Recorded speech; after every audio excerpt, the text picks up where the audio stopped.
And we're going live on Facebook Now, in three, two, we're live.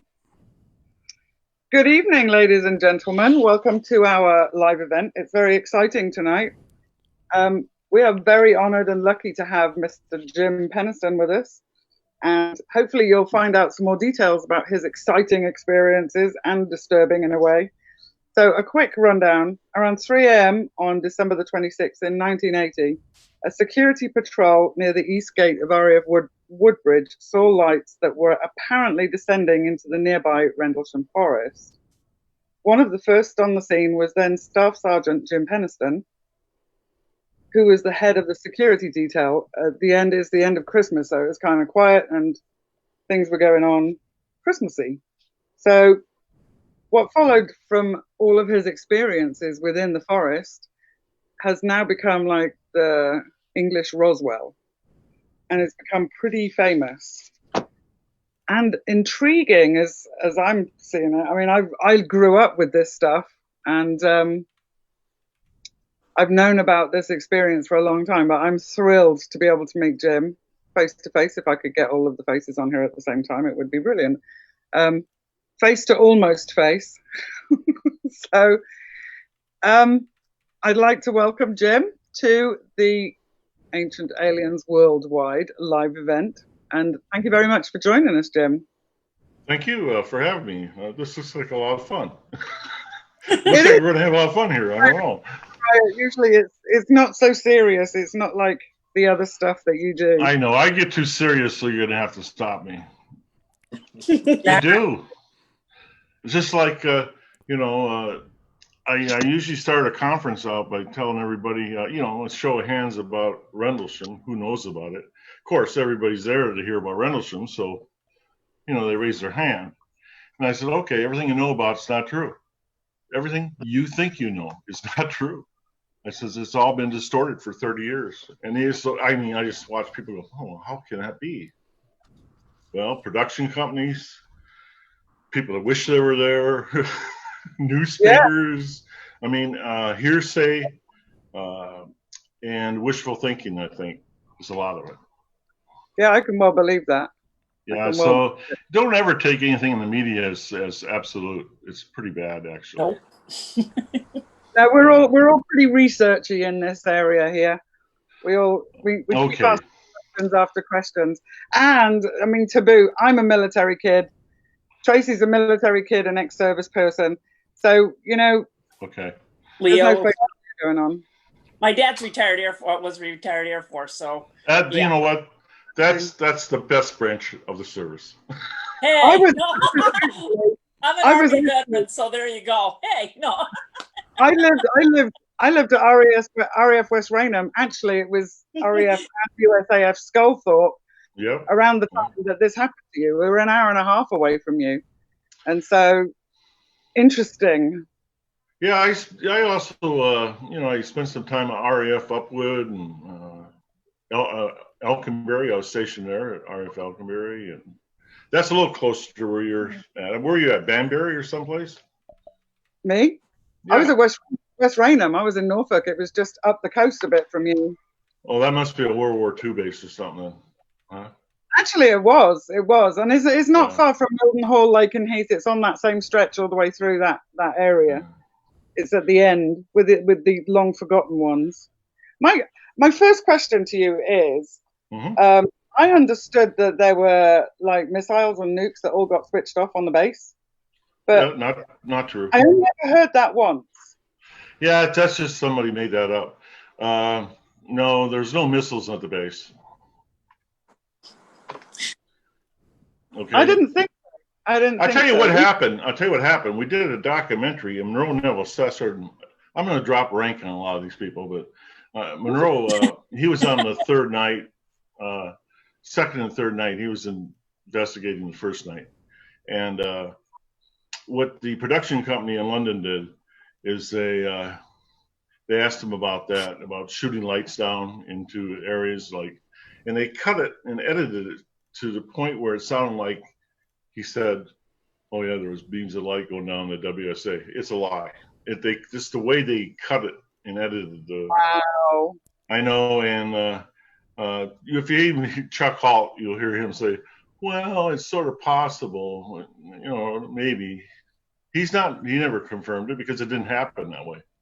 I wasn't there. I'm going by what Sergeant Neville said, Colonel Conrad, the base commander. I'm going by what I was told by them. So I tell you what, confidence is high that Monroe Neville's knows exactly what happened out there. I believe that too. Yeah, he kept notes. I mean, he was out there by Colonel Conrad's orders the following morning. After we came in to investigate the landing site, and he went out there with his stuff and gear, and he investigated. Came back in around. I was out there all day with Lieutenant England. Came back in maybe at 7 at night to the Woodbridge Officers Club. Reports back to Colonel Conrad. All the wing officers are there, including Colonel Halt. And Colonel Halt wanted to go back out with him when he asked to go out with him. That's how this happened. It's nothing like you think happened. No, that's what we figured. We figured that. But I'll tell you what, I put in the Rendlesham Enigma book, I do put in, Monroe Neville has a full chapter, and it's really good. He's really detailed. He's a former, if there is such a thing, Marine. He was prior service, and he kept good notes of that. And it's 90% the same as Halt's, except Halt didn't even know he was out there the morning after we came in. I mean, there's certain things that Halt wasn't privy to because he was only lieutenant, the deputy base commander, and he didn't know what the base commander was telling Monroe Neville's. Huh. But we did put Colonel Halt's version in the book, and it's 90% the same as Monroe Neville's. He just got the dates a bit wonky. Well, he got that. He's got he got several things wrong.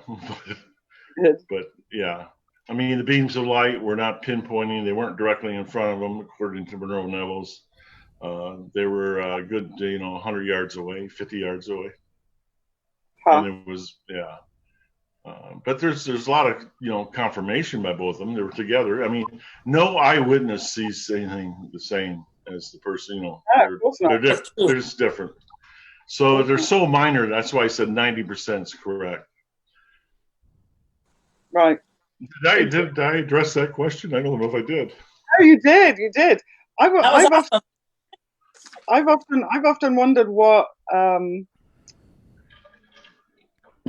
because usually when the American forces are on an English base, and Woodbridge and Brentwaters, because Brentwaters is next door, really, isn't it? It's just the forest is That's the main operating base. The Brentwaters was, yeah. And so, were there no English military there at all? Usually, there is a small amount of them, isn't there? No, you had the whole thing. One Brit. What would they call him? A squadron leader or something like that? Yeah. He's a figurehead. He didn't do nothing. He said office. Yeah, by law or something over there, by the Status Forces Agreement, we had to have one British officer, and I think it was what do they call it, a squadron commander? I think that's what they call him. Squadron leader. Yeah, squadron leader, and he had no, authority or function. I mean, right, he's just there to have the stones outside his office painted white. Yeah, we leased the base, for 99 years. It was a U.S. base, big, no doubt about that. Everything that happened there is for our interest, the United States. Right.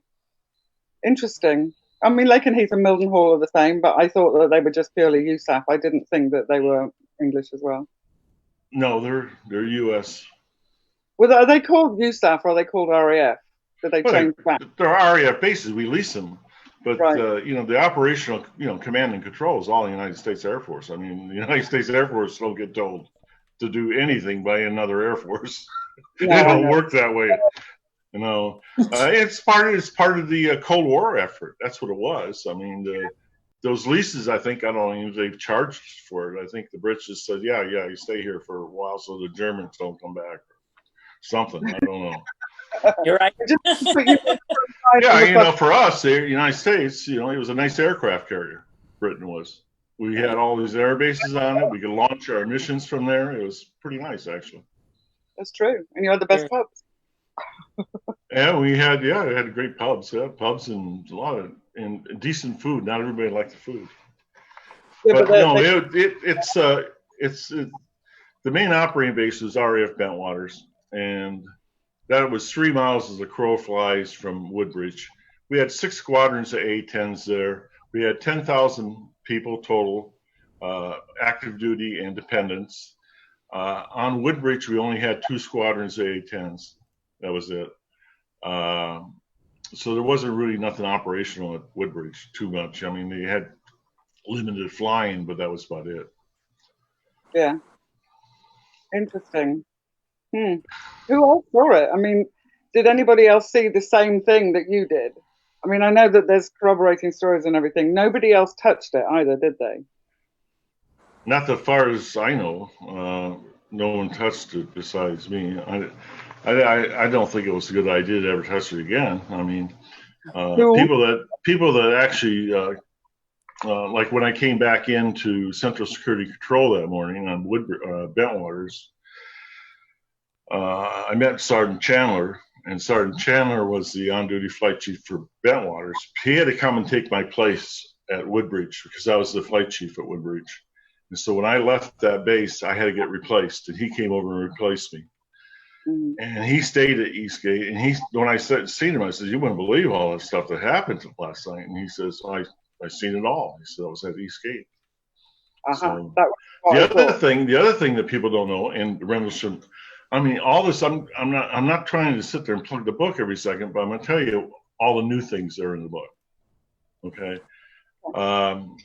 One is that even though I was out there in the forest, I was making radio transmissions in my IB interbase radio, and I couldn't receive nobody. I still made my transmissions, and Central Security Control started Coffee, the senior controller. They heard everything. They heard everything I was saying. God, didn't know that, did you? No. The other thing is we have reel-to-reels. They used to have tape reel-to-reels. I don't know if your audience probably, and they were at the wing command post. They'd run for 72 hours, and what they would do is tape the entire radio nets for fire department, security police, operations, air ops, and so it was all taped. So everything that was taped by the wing command post. Also, the detail that I gave on the radio, and believe me, I was just chattering away. When I got back in with my notebook with the times and dates and all that kind of stuff, and observations, I was told to report into the control center and write the 1569. What they have done is a blotter entry is a short entry that goes in and says what happens chronologically during the shift. Then they'll say C-1569 on it. And the 1569 it can be one page, it can be 3 pages, 4 pages, whatever. And it's always typed, at least ours were. And it tells exactly what happened. That 1569, when I went in with after converting, civilian time to military time for the report, I said, "Sergeant Coffee, I'm ready to write the 1569. He hands me the 1569. And I look at it and he says, "Read it." He says, "If there's any mistakes, let me know." I read the whole thing, and that's when I found out he heard everything on the radio because he had everything correct. Yeah. So, next question. Interesting. Tracy, whoever. Well, I wanted to ask, I lived all across the country and stuff, what Dad relocated even up in Alaska and stuff. And I can tell you that a lot of times we actually saw some very unusual things. My dad was EOD, mm-hmm. and so he was like on the flight line. And so I was just wondering, I know that there was probably an interest for whatever was occurring per se for TAC and SAC bases. Why do you think that there was an interest for this craft to come and land? Do you have any idea, or it just was happenstance? I can guess. I don't know. Guess, yeah. Well, guess. I think it's the sole purpose was to deliver the binary.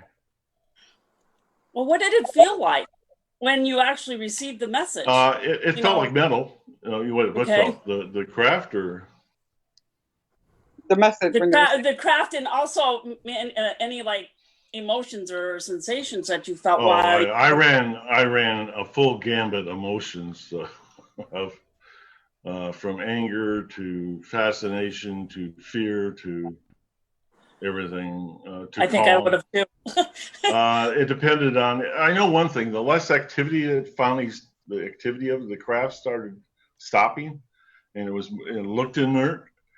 I got more calmer because nothing was happening to me. Nothing was dangerous. Okay, and I felt better that way. As far as the physical effect of it, when you get inside the 15 feet around the craft itself, that's what I call the sphere of influence. Because once I entered that area, everything changed as far as normalcy, such as it was completely quiet, it was silent. I found my movements labored. It was like walking through a pool of waist-high water, but it eventually got better. It was static electricity all over my face, skin, and hair. That was constant. That never did go away. But it got a lot less prominent. Or maybe I got used to it. I don't know. I'm not sure about that one. I could have just got used to the static electricity. I don't know. But when I touched the craft, there was a couple times I did. The first time is I couldn't figure out is after the globular lights stopped in it, and it formed out. I could still see white light coming out from the bottom of it, and then I looked under there, and all I could see is white light coming down, and then I could see the impressions in the ground from what the light. Well, light don't do that. But it was somehow fixed above the forest floor, and so I pushed it. And if you had a car out there and you pushed a car, it would move a half inch, an inch, right? Okay, Dots, this was solid. It didn't move at all. Then I started looking for things that mattered. I mean, first of all, I couldn't figure out how it fit in such a tight, clearing. So I pasted it off. It was like 9 feet in a triangular. It was about 6-7 feet high. I don't have any measuring devices. I'm using my body. Okay, my strides and things like that. I'm looking for things that every aircraft has. Usually they have riveting. This was completely free of that. It was smooth. It had no ailerons. It had no flaps. It had no intake. It had no exhaust. It was literally a flying brick. I mean, there's no way it could fly. That's a perfect description. Wow. The Enigma. Well, there you go. There's just no way it could fly. But the fact is, and here's my situation. Well, it's here.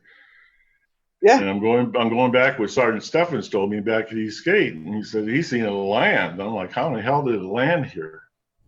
I mean, the forest canopy, and Mandy, you're probably real familiar with this. In Norfolk, those, I don't know kind of what are they, Corsica pines, I think, or something like that. They're very skinny pine trees all the way up, maybe 60, 70 feet. And then they have a lot more branches and stuff as toward the tops. And in Rendlesham at that time, the Forestry Service was planting the trees. They treat them like a crop. They let them grow for 15 years, and then they cut certain regions and use it and replant. Anyway, the forest was so thick, it was black. I mean, you could not see no light or anything like that. That's why. And the other thing is, I never used my flashlight out there. I had all the light from underneath that craft. I mean, I never used the flashlight at all. Wow. I know. If you could get like just regular sized humans into that craft, how many do you think would fit in? Part of one. I mean, it was small. Small. It was I looked for the crew compartments, and there's no doors or windows or anything like that. And they had a dorsal fin that came out of the back, like the back of our aircraft, where the Arians are at. It has something like that, but that still only went up about 7 feet, total, and this just wasn't big enough to have any human pilot at all. So it would have to have like the size of like a 6-year-old. Well, no, I tell you what, I got impressions. Impressions are communications. That's what I've determined myself throughout looking back in hindsight. So all the impressions I got at that time, I'm going to take it as communication. And I never once thought that it was manned at all. It was unmanned. Right. I seem to know that. Well, besides what I was seeing too, there was no way a man would fit in there. Then there's going to be more impressions as you ask more questions about different impressions of different things. So, and one of them was one term I never used because it never came to mind was UFO. Right. So, extraterrestrial never came to mind. What did you think at the time then? I mean, well, I knew it wasn't ours. Right. I knew it wasn't Jane's Book of Aircraft. I knew it wasn't Russian. I knew it wasn't, China. We just didn't, the most technical Air Force in the world is the United States Air Force, period. There's no other Air Force as technical and advanced as the United States Air Force, then and now. And just to give you a little background on how I know that this was not a prototype or something like that, is my previous assignment I had when I was an airman was at Omaha, Nebraska. I worked for SAC. It was SAC headquarters, actually. Right. And I was with the SAC Elite Guard. It was 80 of us that would provide security for the SAC command post, which was 5 levels down underground. And we also provide bodyguard support for the 36 general officers over there, plus the president, plus the Congress, or whenever they come in, or whatever, things like that. But the other thing we did as additional duty is that we'd have to clear the base, or the building 500. That's where SAC headquarters. That's the above ground part. We have to clear the base theater for like classified briefings they would have on research and development, things like that. So we clear it out, and then we'd have to stand guard at all the entrances to make sure no one monitors. And of course, you being the sentry, you hear all the advanced stuff. You see the slides, you see the models, and they had a 50-year projection on research and development for future aircraft. There was nothing like this. Wow. Nothing. And you know what? And any craft they have out today, the most advanced, even the F-35, they all have airplane things. They all have intakes. They all have exhausts. So ultimately, maybe a craft from the future then? That was an impression. That was my impression at the time, because that they were not. They were us. Yeah. I was thinking that too, because of just the icons, what people called the hieroglyphic symbols on the side. It just seemed like it was like an advancement on other symbols that we currently use. You know what I mean? But very good point. Yeah. That is an excellent point, and we've already looked at it. That is an excellent point. That's one of the things also that supports the theory of future. We don't use the word current time travel. That's Hollywood. Okay, it's interdimensional travel. That is time. That is time travel. So so we looked at that, and for example, why would it have a dorsal fin like our airplanes? Why would it have that? Why would the glyphs be on it, attached to the outside of it, like we identify our aircrafts with numbers and symbols? Why would they do that? Right. I mean, it's just too much similarity. Why would it be in English to binary? Right. Well, because one of my questions was, and you answered it just perfectly. I was going to ask you, when you were experiencing that, did you feel like it was a possible dimensional shift? You just answered that. Yes, that's probably how you were interpreting it. That it seems to be, you know, because they probably felt like time stood still. Really. Oh, I thought time it was outside the sphere of influence, outside of where I was at. I thought time was frozen. I thought time was frozen. I mean, I have Burroughs over here 25 feet to my rear, and he's motionless. So I don't know if he's scared to death or just wasn't moving. Right. But then I turn around and look at Cabanzac, where I set the entry control point up because I thought originally it was going to be an aircraft crash for the first responders to go to. And I look and he's not moving. I'm like, okay, I'm the only one moving down here. I says, well, maybe it must be they're lost. I mean, I don't know. I was thinking my time might have been numbered, you know, how much time I had. And, you know, I had shot all my film. That's why I wrote such detailed notes down, because I figured there was a good chance I wasn't going to survive it. So I figured that the more notes I could get down, because I'm still waiting for my backup team. It didn't come yet. And I figured the command element would have something to sit there and look at and make decisions with. That was my job at that point. I figured, hell, if I'm not going to make it, I might as well do my job. And I know it sounds like a weird thing to say, but what are you going to do? Okay, you're not going to make it. Okay, well, at least do your job. You know, what else are you going to do? That's a military attitude right there. Just do the job until you can't do it anymore.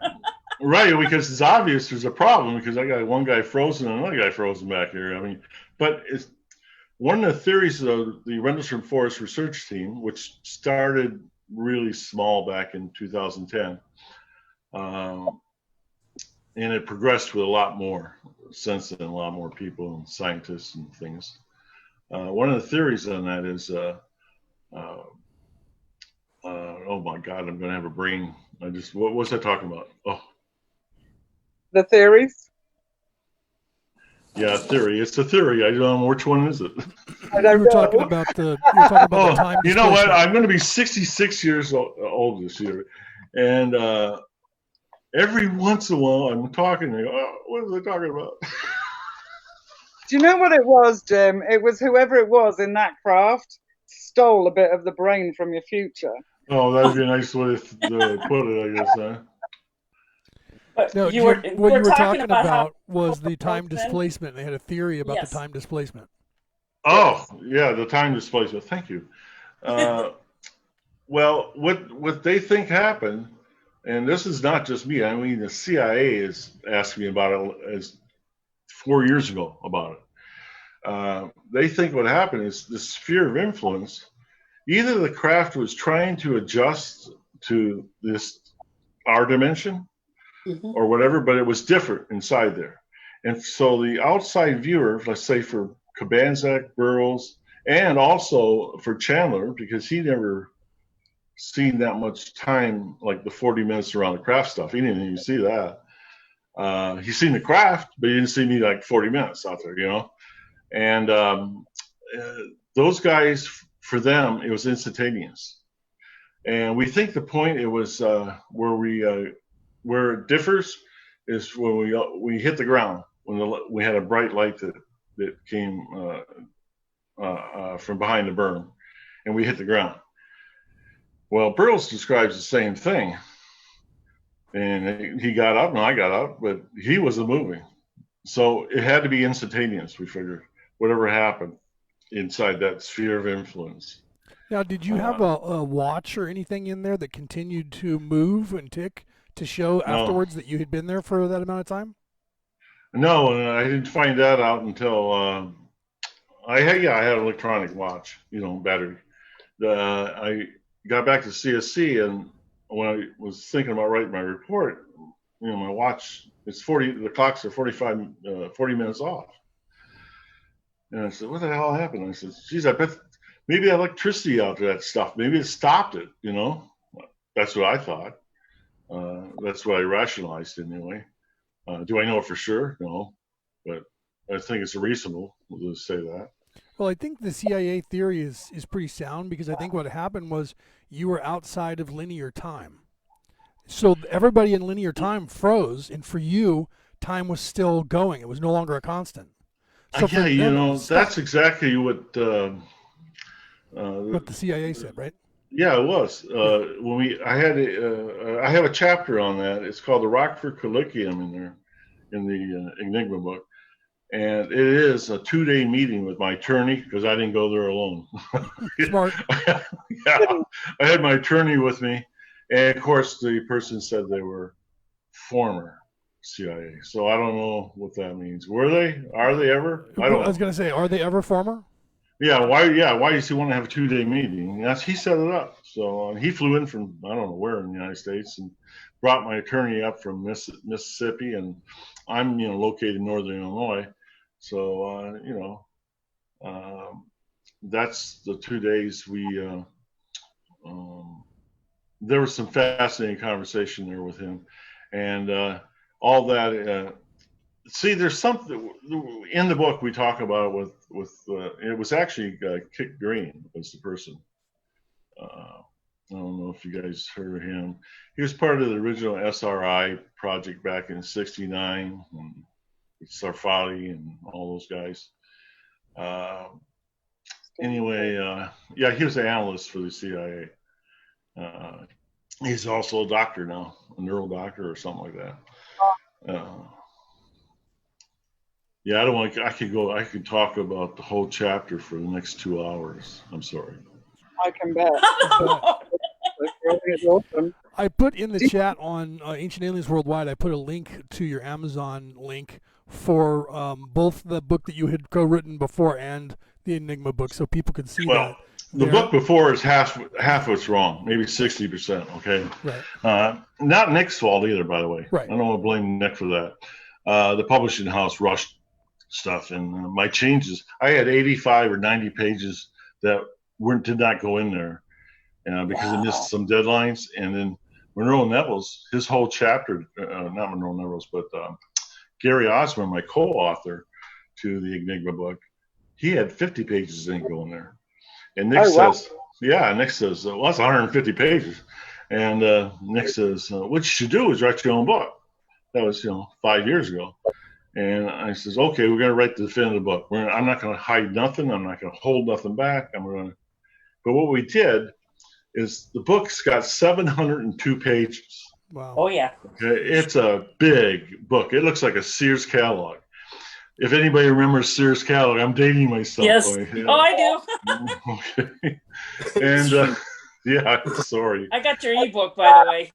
Oh, okay. The ebook, well, yeah, that's a lot better. It's not as heavy to lift, but it's still got a lot of content. Of those 702 pages, though, we said, we don't want to have another book that's been put out like all these other UFO books or all these other books on Rendlesham and that, a bunch of people talking and saying this happened, and you don't have no evidence. So Gary, my co-author, he did the work on this. What he did is we have chapter endnotes in this book. They total 300 pages of that 702. And that is, don't take my word for what I'm saying. Go ahead, and we have it 1 level, 2 level, 3 level, 4 level, sometimes 7 levels deep on backing up what's being said. I mean, we don't want to, and the reason for that is I'm not trying to convince anybody about Rendlesham. But I want to inform you to a point where you have the facts where you can make your own decision. You can say, oh, that was BS, or that's true, or whatever. I don't care. But I wanted you to have the reader to have the information to make their own decision. And the other part we'd like to have is more books written, not by us, but hopefully they create more research into this and where they can do more. For example, Dr. Jack Safari, who's a theoretical physicist, part of the original SRI team, there's a direct correlation with the propulsion of the Tic Tac and Rendlesham. So he has videos out on it. I'm not even going to try to talk at his level. I mean, it's just crazy. I mean, he's a physicist. I mean, I'm like general math, you know. Well, Yeah. you mentioned a correlation. Another one of my questions was, and I don't know, if the jury was out on this, but do you think there was also correlation with the Belgian flap thing that was going on too, where all these craft were spotted and it was so publicized by the Belgian military and stuff? You got a lot of good questions. In 2007, we had a National Press Club. Matter of fact, we were doing I Know What I Saw with James. Doggone, I'm gonna forget his last name. It's terrible. James Fox. I Know What I Saw. Oh, yes. Documentary. And we were out there 2 weeks. There's 14 of us from around the world, now, from France and Belgium and everybody else. And so it gave us the opportunity, because we're going to talk to the press club, like General DeBauer, who is a wonderful man. I got to have lots of breakfasts with him, some lunches, and we talked about that very subject and the correlation. And yes, for the short answer is yes, there is correlation on some things, and no, there isn't on others. So that's what we came up with. It wasn't like cut and dried. Oh, they're definitely related. I mean, we didn't come to that conclusion. Okay. But DeBauer, I think he might have a book on it. If he does, and hopefully it's not just in French or whatever, or Belgian. Yeah, hopefully, I think he does have a book out. If not, he's done several interviews, and he is definitely I believe in that incident, by the way. The other incident that happened at the time, and because we've seen the nose cam footage, which you guys have never seen, is the Iranian one with General Jafari. Yeah, that's an actual. There's also another one that, I mean, I'm talking about, that's the 14 of us were all talking and going over these cases, and none of us could explain what happened at these events. None of us. And we had the director of NASA for France there, and I mean, we had some experts. There's no doubt about it. And we just don't know. We don't know what this. And there's another one down in Peru. We can't explain either. But these are all military contacts. So. Well, I just want to say that I saw that same craft over Plattsburgh Air Force Base. So the same shape with the lights. I mean, I saw weird stuff. So I mean, I'm a believer in that. There is what we found that was the only thing that was a little different at different sightings. There are more besides just yours. It was the size. It was actually the size of the craft changed. Okay, so it was a bigger craft. Okay. Yeah, but there was other ones that we can't explain either. You're going to play the game of my craft was bigger than yours. Yeah. Well, and that's all relative. I mean, I've seen all sorts of different shapes. Size is relative. I mean, Jim Right. understands that, being in the Air Force, and Tracy as well, because depending on your point of view, when you look at stuff optically in the air, it seems to be bigger some places than others, like the moon does when it's lower to the atmosphere, because your eyes see the horizon. When you don't and you move up, the moon seems smaller. But in fact, if you draw a paper and draw the moon and then move it up here, when it's up here, it's the exact same size. Your brain perceives it as different. So altitude changes your perception of size. It's just funny though. It makes me laugh. It is funny though. My ship's bigger than yours. Right. Oh, I see your Swartz is as big as mine.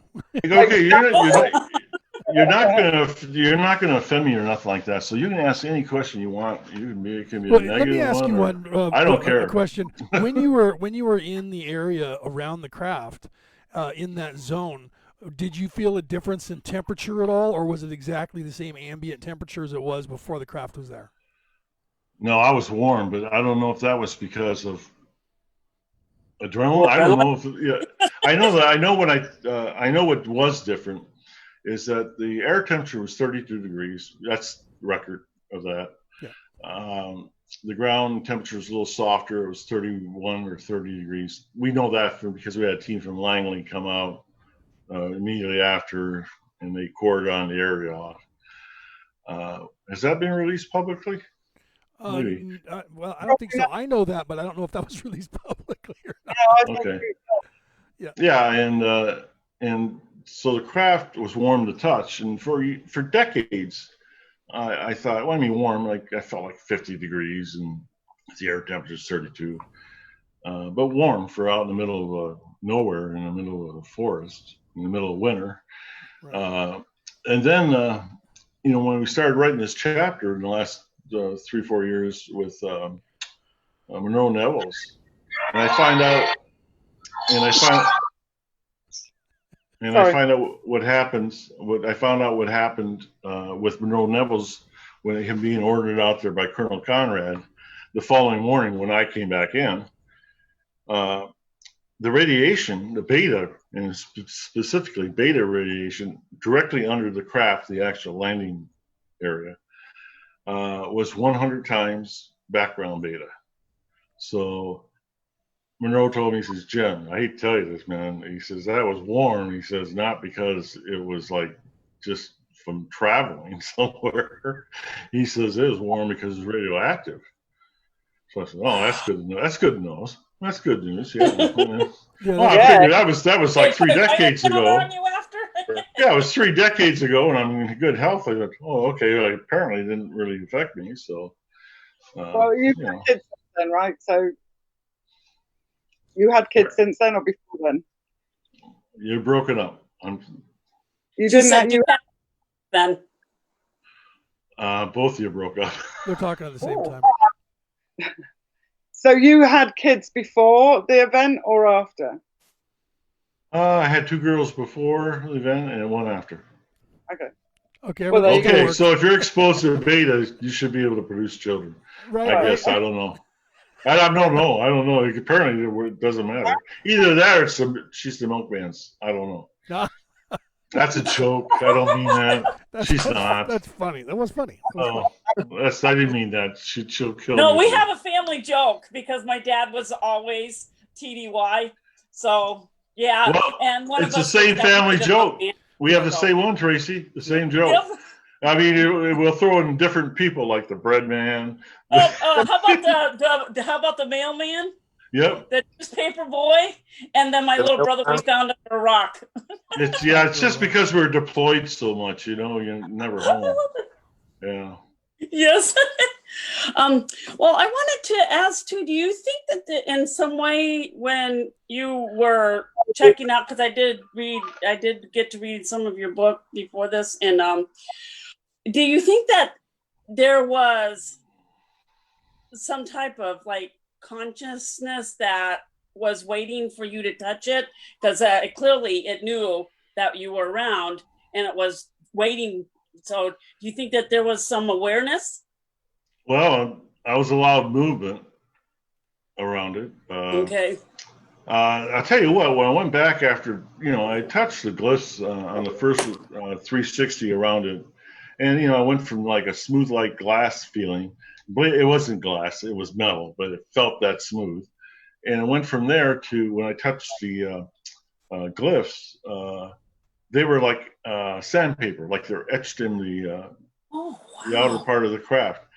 So after I made that first 360, the thing I really was curious about, I mean, I had a list of things I was curious about, but I mean, the one that drew me back was those glyphs. So I said, I'm going to go back and give them more attention. I went back around, and then the one above was the triangular one with the 3 other circles. And that was dominant because the other ones were stretched out. The other 5 were like 3 feet, 4 feet, wide in a row. And so I felt compelled, to touch that one because that had a lot more of that etched material on it and stuff, I guess. And when I did that, I had complete bright white light. I mean, I couldn't see anything. I never experienced anything like that. I'm using the term light because I don't know the technology. And I know it wasn't light, even though it looked like light. And I'll tell you in a second. And that's the one I had touched it, and then I was seeing the ones and zeros, and I was, oh my God, I was like freaked out. And I started gaining my senses back again, and all I did was lift my hand off. And then remember how dark it is out there, like I told you. Then I had my complete night vision. Well, that takes 30 or 45 minutes, maybe, with the regain at the very minimum. But I had my night vision immediately. So it wasn't light. It was some kind of technology that I don't know what it is. Possibly plasma energy? Could be. I don't know. Anything's possible. I don't know the answer to that. That's fascinating. That's so cool. So when that was when you touched the actual craft, you had that sensation of light? Yeah. No, that was when I touched the triangular symbol. Oh, okay. And then, but then when you let go of it, then you said you instantly had your night vision back. Maybe it was something that was flashed, like third eye, like psychic. I don't know. We've had so many theories on it. That was one of them that we theorized. That's why we knew it wasn't light. Right, because it would have affected your pupils, and that would have changed how quickly you returned. Yeah, there have been physical changes to that where you just can't adapt. Yeah. Back again right away. So that's a clear that's a theory that we have. You're not the first one who brought that up. Right. I mean, but it's a good theory. Maybe it was just direct communication. Through that's mind's eye or whatever you want to call it. Yes. Exactly. There's a lot of cool things I don't know about Rendlesham. I mean, right? If you're looking for,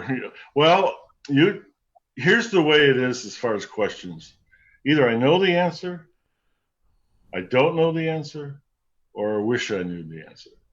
And I wish I knew the answer is probably the biggest area that's always coming up for. I wish I knew the answer. I haven't looked, but are there ley lines in that area? Yeah, I'm going to say yes. I'm pretty sure there is because that's part of the team's. It wasn't team. Maybe it was Gary Osborne. I think it was Gary Osborne that actually did the study on that. And yes, I'll say yes to that, and he can correct me if I'm wrong later. But I'm pretty sure that's what he did the research on it.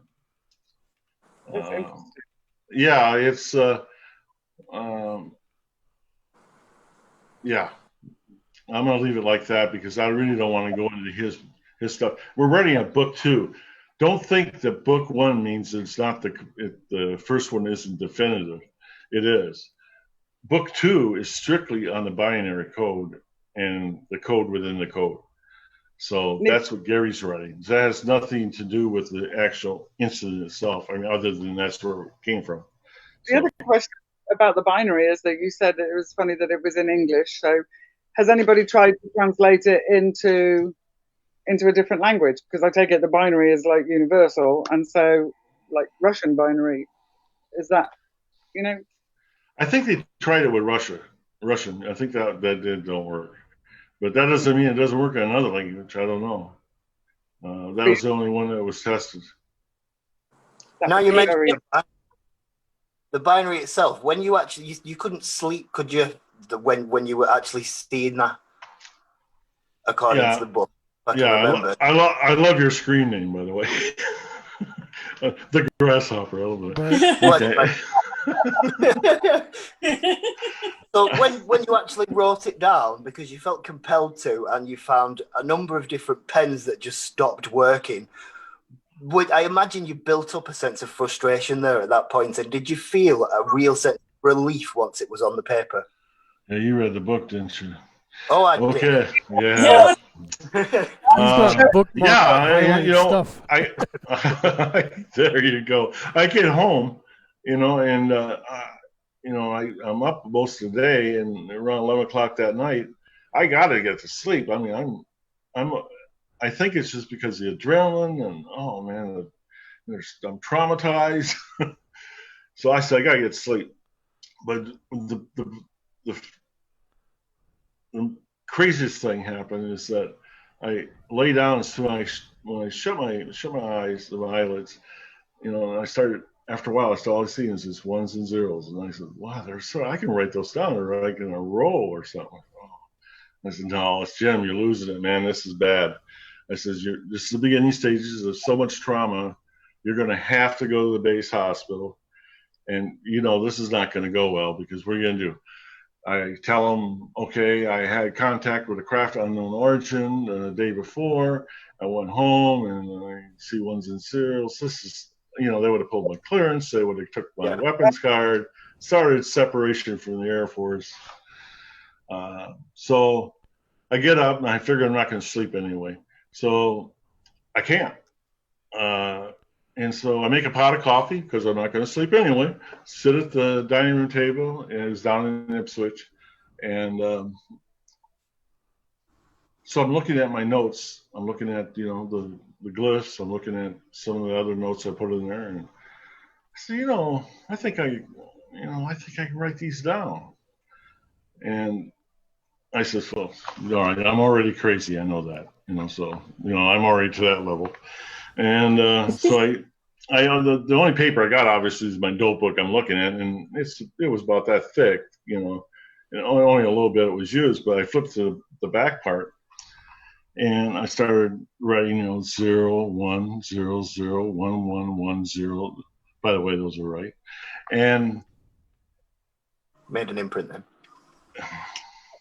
Started writing them down. And then when I stopped, I was feeling better. I said, oh, that works. Oh, yeah, because I was like really worried. And I just continued to do that. And like you said, I got actually, when, you know, how those pens, they clog up and they quit writing. I was like freaked out. And I says, okay, so I'm going through, you know, everybody's got a pen box at the house, you know, and they pull a drawer open, there's full of pens. And I'm trying to find one that works. I find another one that works. When I start writing them back down, I felt better again. And I said, okay, so I just continued to do that, and until I couldn't see the ones and zeros anymore. And I felt great. And guess what? Even with a pot of coffee, I was tired. I wanted to go to bed. And I did. I went to bed, I don't know, 8-10 hours. Wow. Slept, and yeah. And when I woke up, no ones and zeros. And I'm thinking, oh, wow. Thank God, Jim, you just dodged the biggest bullet career-wise, you know, for your career. Message received. Yeah, you're gonna be all right. You're gonna be all right. So I'm pretty much ashamed of this. I'm not gonna tell anybody about this binary. I'm not at ones and zeros, so I'm not gonna tell anything about that. I mean, that's me losing my, I don't know, whatever. It was bad. And yeah, so and the way it comes about with the binary is it still would have been a secret today, by the way. But I went and I did a film shoot in Phoenix, and with John Burroughs and Linda Moulton Howe, and that's when they had film. They didn't have it wasn't digitalized yet, was it? And they had I was being interviewed, and they were going to switch out the film, and John asked me, he says, about a date. I don't know. I got the notebook here because I'm flipping through it, and I went back too far. And there's the ones and zeros. So, and Linda Moulton Howe looked at it, and John looked at it, and Linda says, you know what that is? And I figured, oh, what the hell? It's 30-some years later. I might as well tell them about the episode I had at, you know, what happened. I mean, what difference does it make today? I'm not in the Air Force. And she says, you know what that is? That's binary code. I says, binary code. And that's the first time I made a connection, binary code. Okay. Oh, wow. I'm a criminal justice guy. Wow. Yeah, I'm a criminal justice guy. I don't know. I know nothing about that. And I go, binary code. I says, oh, Linda. I says, wasn't that in the book that I contributed to back in 95 you did? I says, in the hypnosis session, didn't it mention binary code? She says, yes, exactly. And I'm thinking, okay, I didn't know what the hell that meant. It was in that book, and I read it, and I don't know, hypnosis, that's, you know, La La Land stuff or something, you know. Wow. And so I never paid any attention. So the binary code wouldn't have been out today if it wasn't for Lyndon Moulton Howe and John Burroughs. I would have still kept it. That's amazing. Hidden. And now there's going to be an entire book based on that as well. Right. Gary's going to try to get it in one book. Oh my God! I says, good luck. I don't know. I tell you what. Here's what I've been getting with Gary. I'm getting what updates I get on his discoveries, and it's it has the coordinates in the code, but the real code is within the code, and what it points to and things like that. And I kept getting the wow factor 3-4 times a week with him because we Skype all the time. And after about 50 wows, I'm like, this has got to be by design. I said, this can't be by chance. He says, this isn't by chance. So that's why we didn't dare. At first we were going to write the books, have it in together, book 2. But there's no way we could do 1,500 pages. I mean, who's going to read that? I'm not going to read it. It's hard enough with 702. We have people, Grasshopper on 7th readings. 7th readings. And they says it's just like reading it the first time. They're finding more information. So. How many total digits were there in the binary code? How many total binary code digits were there? Did you count them? Okay.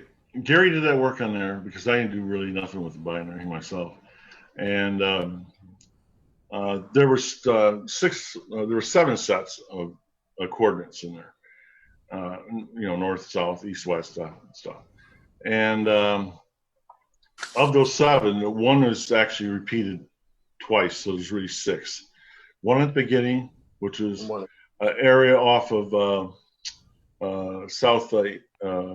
west off of Ireland, in the middle of the ocean there, and that was also that would be High Brazil. Yeah, and that's what Ancient Aliens, the television series, called it, and it's also repeated again, secondly, and at the end, and anyway.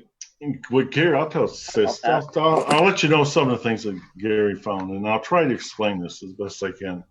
He's the expert.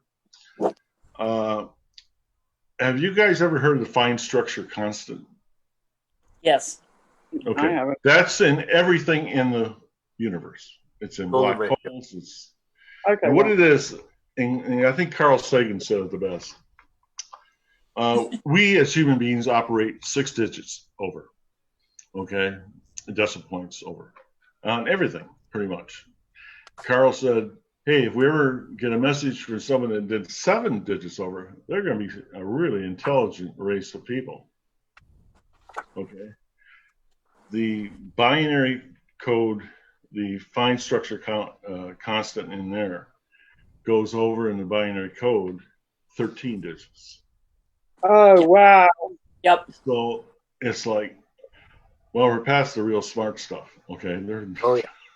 Yeah. So this message is from somebody that is highly intelligent. I mean, not.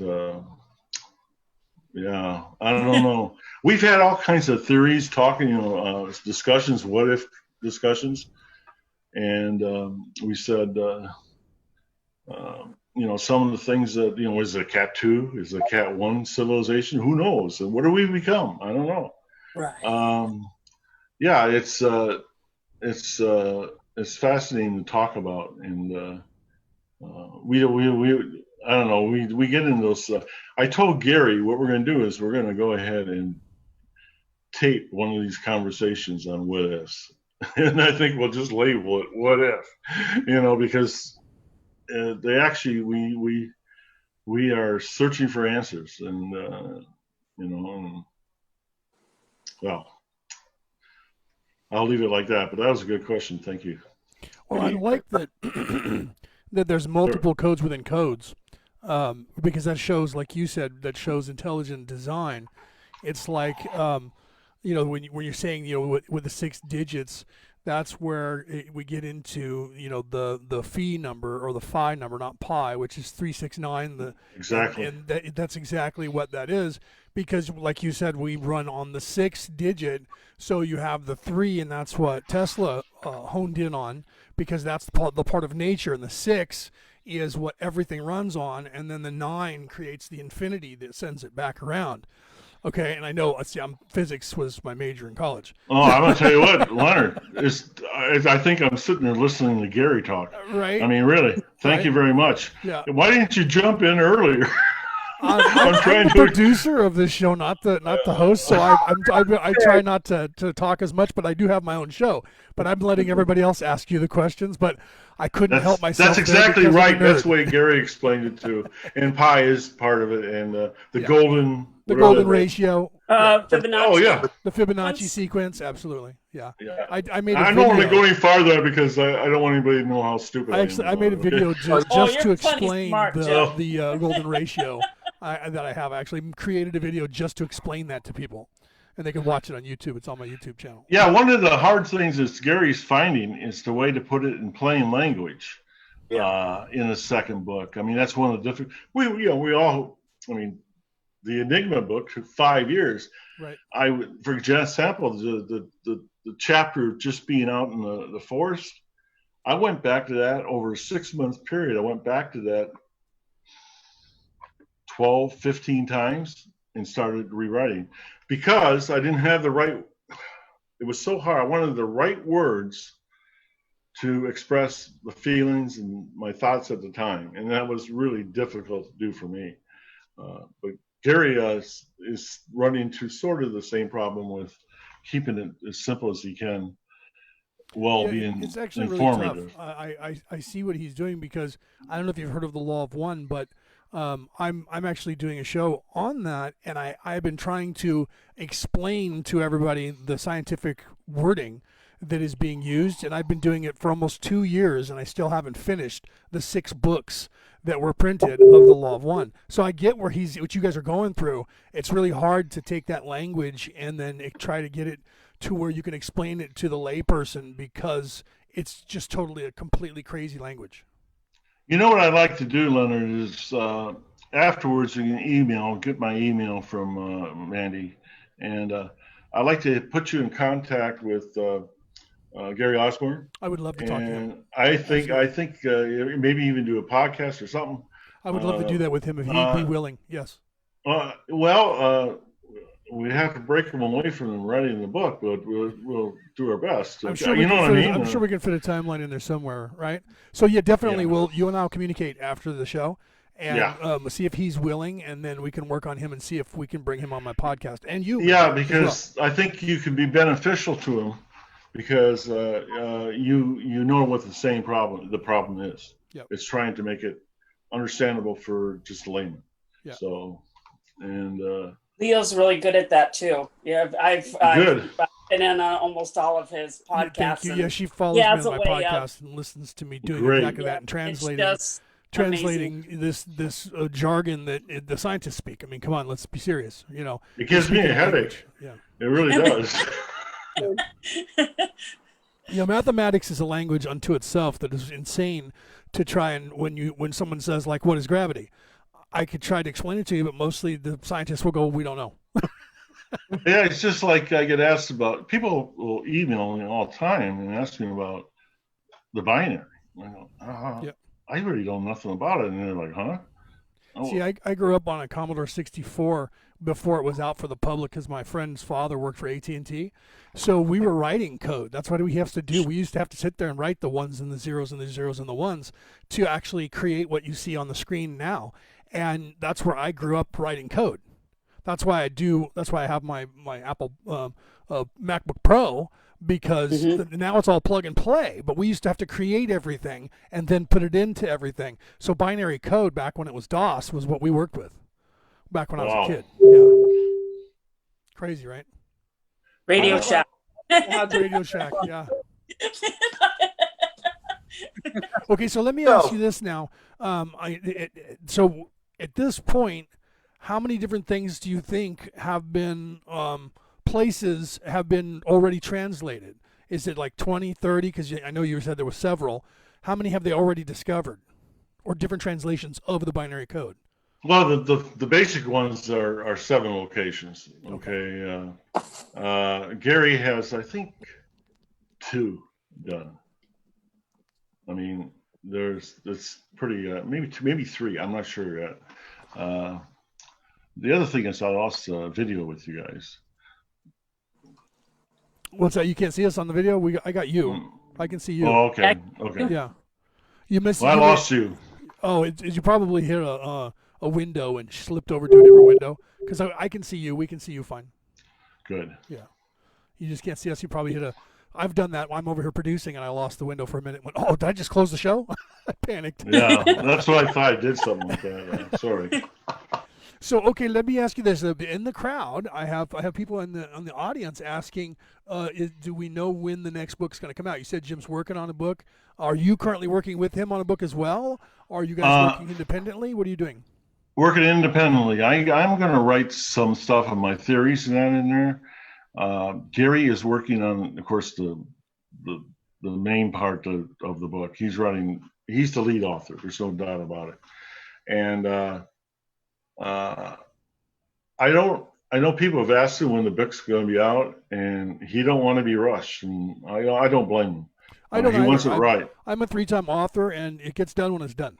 Right? Yeah, that's his exact words. I don't publish through a publisher. I do my thing because it gets done when it gets done. I want to read you what Josie said. She was supposed to be actually on here as a panelist, and she said the coordinates also point to the Great Pyramid's dead center. If you're familiar with the Thoth stuff, the Emerald Tablets of Thoth, which I have read, he speaks of underneath the pathway underneath from the Queen's Chamber. He also speaks of the Masters. Hold on, I have to bring this up. Hold on, I'm sorry. I hit the see more button and it's trying to have me not see more, but there we go. Okay, if you're familiar with the pathway underneath from the Queen's Chamber, also speaks of the Masters of the Wisdom. He calls the precisely 1, 2, 3, 4, 5, 6, 7, and 9. Another coincidence? So what she's referring to there is in the Emerald Tablets of Thoth, and she knows that's why she said that, because she knows I've read it, he refers to the 3, 6, and 9, and he says that the center of the earth from the pyramid, it's placed there, and they called that the navel of the earth. And it was placed where it was placed on purpose, and that one of the binary codes that it was translated tells you that exact spot, dead center in the pyramid from the top down. And Thoth said that the way to God, the way to the one, is down through the spiral. That's back to the 3, 6, 9, the torus. And so the center core, where it reaches the 0 point, is through the 0 point is where you go to the chamber where the one is, where the one true God is. And he said that the Atlanteans, which is another spot, Atlantis was pointed out by another code, that the Atlanteans were using the mathematics and they were tinkering with that, and they stopped the earth from spinning, and the whole mantle of the earth kept shifting, and that's what froze them completely, quickly got them underwater, and then they had to restart it. And that's what got us off kilter and wobbling where we're at now. I know that's way off of Rendlesham Forest, but it's. I'll tell you what, you're gonna love book 2. Good, and also you probably don't have a date for that, because you're the same, right? No, I tell you what, and it has everything you're talking about is a lot of it. And one of the things, like, and I'm put this in layman's term because I am a layman. One of the intersection of in the Giza is actually it points to right now a hidden chamber that has not been discovered yet, but will be. We're sure of that. And we think inside there. We're thinking we have a different. Gary has a different thought on it. He thinks that it contains the capstone, the top of the pyramid, something from there that was put in. Yeah. So anyway, he has a lot more information about it. That's why I got to get you guys talking, because I really like to have him be able to explain what he wants to. We'll figure that out. We'll his discoveries together. Definitely. Yeah. That would be phenomenal. I'm sorry. Go ahead, Mandy. I talked over you. I apologize. That would just be phenomenal for that to continue like that, and maybe we could get Jim back at some point as well, and have him on as well. Yeah, I agree. Sure. This this is pretty informal, and Yeah. That's the way. That's the way we like to run our show. We're not like the guys at the networks where everybody's stiff. This is casual. We're all adults. If we slip out with a curse word here and there, we're not going to bleep you out or get mad. This is we're adults here. How did I do tonight with swearing? Did I swear? No, you did not. I don't No, think not anyone at did. all. Oh, Yeah. Fantastic. I don't know that I've ever gotten through a show without swearing, and nobody did. I drop F. no, yeah, I start using the acronyms now. They help a little bit, like WTF and Right. I Which really helped with that, didn't it? Right? yeah. WTF, Joe. remember. Yeah. I do. I have another question though. It's like, have you had any other experiences, Good. Jim? No, Anything else? no. I think one's enough. Yes. That was sufficient. I don't want to have another experience. Right. Only one for me, thanks. I'm driving. Yeah. Yeah, and it's unfortunate nowadays with all the drones. Yeah. In the Southwest United States, we have 50,000 drones a month Oh, being flown. cool. Yeah. And then this Elon Musk, that ain't helping either. Nope. He's putting all those satellites up there. So but the rule of thumb is pretty much if you see something blinking in the sky, it's probably an airplane or a drone. Yeah. Yeah, I mean, it's the other phenomena that, and believe me, there is some. We're also going to write a theory on the grays, by the way, what they are. So Nice. that's going to be in the book too, because I started that, and of course I want Gary to go ahead and rubber stamp that, and it's not like we're going to be able. It's not like other books where you worry about saying too much what's in a book. I can never say what's too much in book one. I can never be on air that long. But I do want people to be informed, and just to let you know, differently than any other probably people that are in ufology today, ever since I went public after retirement from the Air Force, all my honorariums, all my payments, all my book proceeds from the first book, and that all that has went to charity. I haven't kept that. I'll tell you why. The reason is I figured what happened at Rendlesham was around Christmas time, and I figured it was a gift. And I just can't bring myself down to make money off of a gift.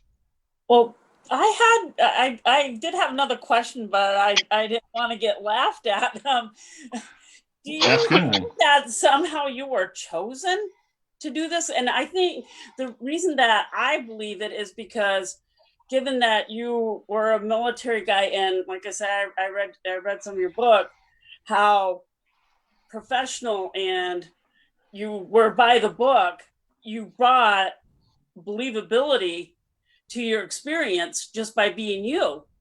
No nonsense. You were able to interpret things based on your own experience.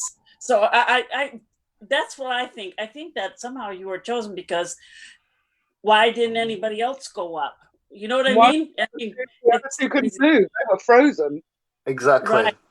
Right. And that's why. And look at Jim's character. He's very humble. Exactly. And he's not trying to profit off of it and take all that money. He could have sensationalized like everybody else did and said, yeah, that's what happened. And then he could have had a big movie. He could have had a 20-book deal. That's right. And he could have been Giorgio Tsoukalos. There's books coming out probably in December and those are those type of books. Right. Well, not by me. I tell you what, one of the theories that I'm not sure how to answer. One of the theories that it wasn't even a theory. It's a discussion that Gary and I had. And okay, so if we assume that they are interdimensional travelers, time travelers, they can come back to any point in time they want, and they can tweak anything they want. And they choose and believe me, whatever they're tweaking, it's not for us. It's for them. Right. It's not for us. They want to Yeah. survive. They're And that's a coming back, complete right? other rabbit hole too, because that Yeah, it's whole a rabbit hole, you temple bet. war theory that's going on. Yeah, yeah. So yeah, it's and I think it's they could pick and choose anywhere, anytime they wanted to go, and that's where they wanted to go. Is Rendlesham at that time? I Well, mean, to back up what Tracy was Yes. saying, if you could go back in time and pinpoint one particular place where one particular person is going to be, you wouldn't randomly show up somewhere and go, "There's a bloke," right? You're going to say, "We need to get this Exactly. information to a particular person." Because there's a reason that that information is going to resonate in a way that they want it to. So either way, I mean, if it is the temporal thing and they were from the future, I would say to you, Jim, you were chosen because Right. of who you well, are. maybe the book two is the reason why it happened. But the book two is supposed to be written. Who knows? Well, you have a level of Maybe. humility, and you just have this level of responsibility, in like Leo said, in your character, that you want things to be right from what you experienced. Not everybody's like that, Jim. So I Hey. I applaud your effort. I could write. I tell you what, Mandy, I could write a book on all the stuff I was offered. Oh, I bet. I mean, everything for full disability from the VA. Can you believe that one? Wow. Yeah. And you go, what? What about the guys that actually deserve it? Like, like missing limbs and, Right. traumatic brain injury. But this is how far they'll go Shut you up. yeah, I Yeah. guess so. Yeah. Well, if there's money, no, I you can't be. I can't be yeah. bought. I mean, I Right. tell you what, I'm not Yeah. rich, but I'm okay financially. I got retirement checks and stuff like that, but I don't. I don't need it. See, and you're not greedy, so that's good. You're in service to others, Exactly. and that's what you've done your whole life. You joined the Air Force. You were in service to your country, and since then you've tried to make sure to stay humble and keep the message simple. Like the KISS method, right? Keep it simple, stupid. You're like, that's not what happened. That's a lie. But I That's the don't first think thing you it's said just when we me got you being- on air. First thing I you don't said think it's- was a lot of that's crap that they say that happened there. Yeah, but I don't think it's me being humble. I just don't. I don't think Rendlesham is about any individual. I think it's about the binary code. That's all it's about. Spoken went- as a pious man. Very humble. A humble person would say exactly what you're saying. You know that, right, Jim? I'm not trying to be humble. I'm not. I'm just telling you what I think, Right. and I think that's what it's all about. Yeah. And it's enough. Agreed. It's enough that Gary has to produce book two for sure. And I'll be honest with you, there's more. He's only researched 2 or 3 sites, so there's going to be more because for some reason, one of the impressions I got is that one in China is really special, and I don't. That's the only impression. Oh boy. And who knows if we'll ever see that, right? I know.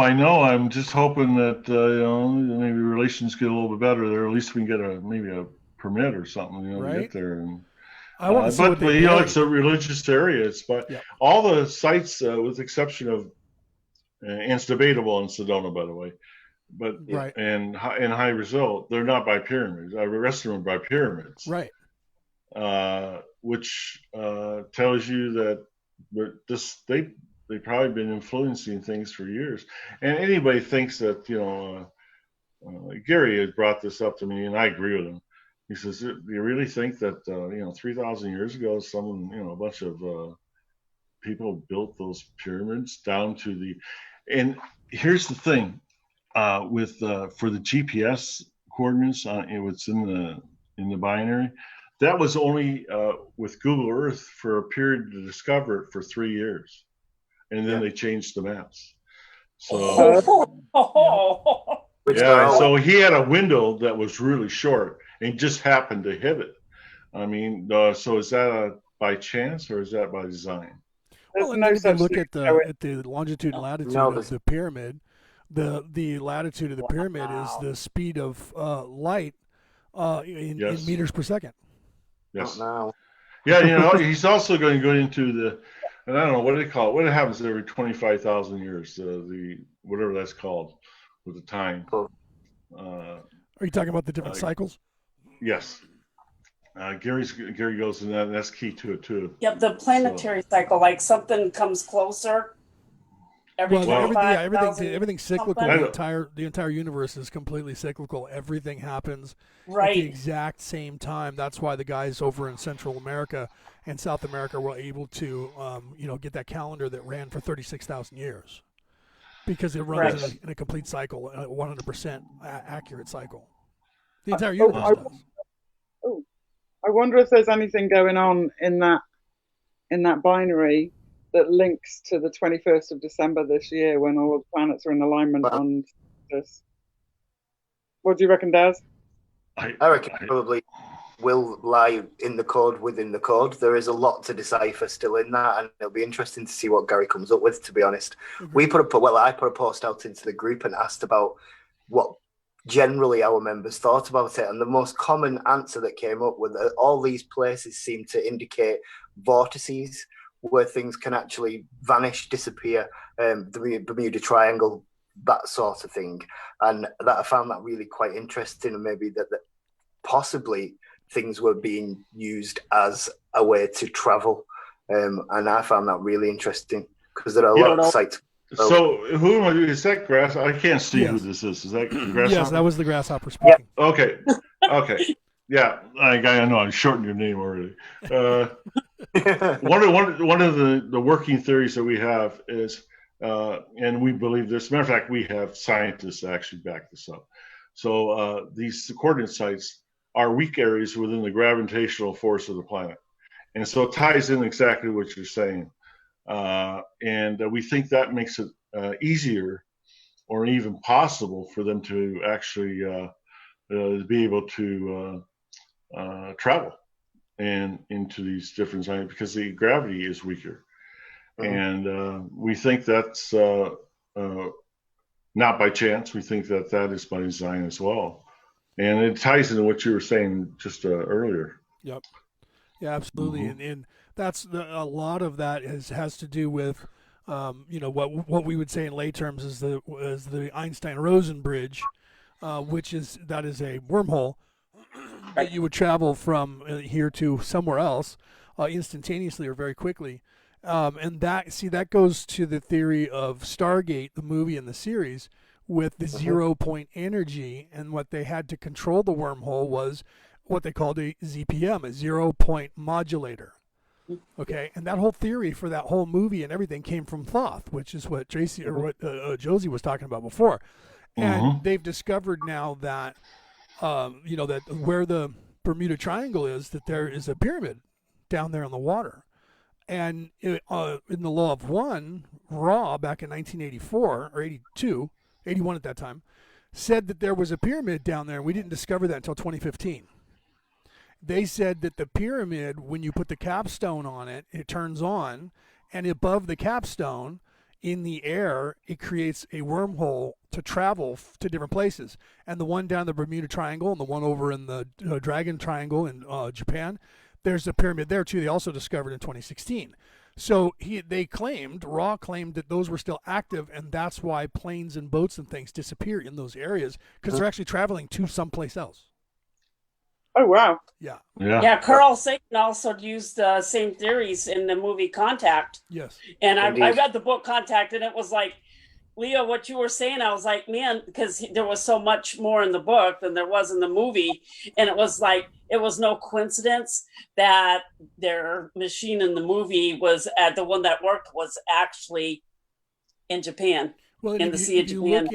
And it was like fascinating stuff. You go back in time to what was that UFO movie in the 70s where they went up on the big mountaintop, and it was, what was that? I can't think of the name of it now, but it was a UFO, one of the biggest UFO movies, and everybody was trying to go to that place, the plateau in Arizona and New Mexico. Close Encounters. Close Encounters. Thank you. The music that they used in there, the dun, dun, dun, dun, dun, yes. that's the 3, 6, and 9. That's the harmonics of the Taurus. Wow. That was done on purpose, as a matter of fact. In that movie, it was put in there. So that's a real tone that is like what would be considered the charm of making.